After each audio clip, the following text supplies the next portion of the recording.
Chomsky's Two Contributions to Philosophy, written and narrated by J.M. Kuczynski, Ph.D.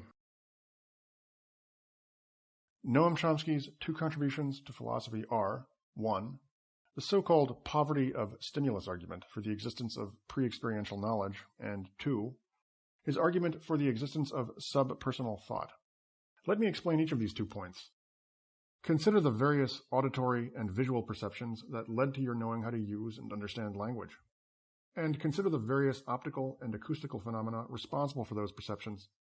If you bombarded a rock or a chair or a tree with those same sounds and patterns of light, would it learn a language?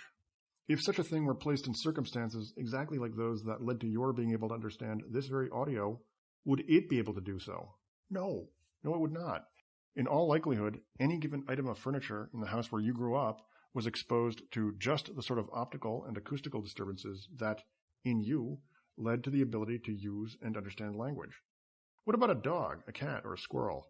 If such a creature were placed in circumstances just like those that, in you, led to your having the ability to understand these very words, would that creature be able to do so? Would it be able to argue with a spouse or negotiate with a business partner? Of course not. What's the explanation?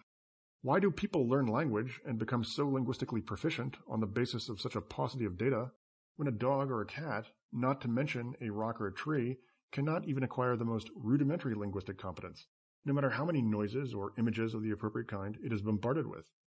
The answer is clear. Because of your innate cognitive structure, you, unlike a cat or a dog, not to mention a rock or a tree, respond to those sounds and light patterns in the right way. You derive knowledge from them. In you, but not in a cat or a dog or a tree, they trigger a constellation of responses that eventuate in knowledge of a language. The operative word here is trigger. If you did not ab initio all but know a language, if your cognitive structure were not already there in a very developed state, just waiting for a little bit of experience to turn it on, so to speak, then no amount of sensory stimulation would do the trick. If the structure of your mind did not, as it were, anticipate or prefigure the linguistic competence currently embodied therein, then no amount of teaching or conditioning would have led to its having that knowledge. It is your mind's innate structure that enables your mind to acquire linguistic ability and, by analogous reasoning, to acquire any of the various forms of cognitive competence of which it is now in possession.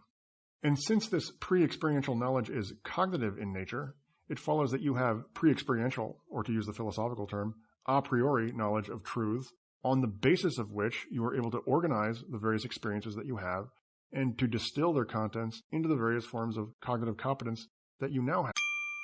Sample complete. Ready to continue?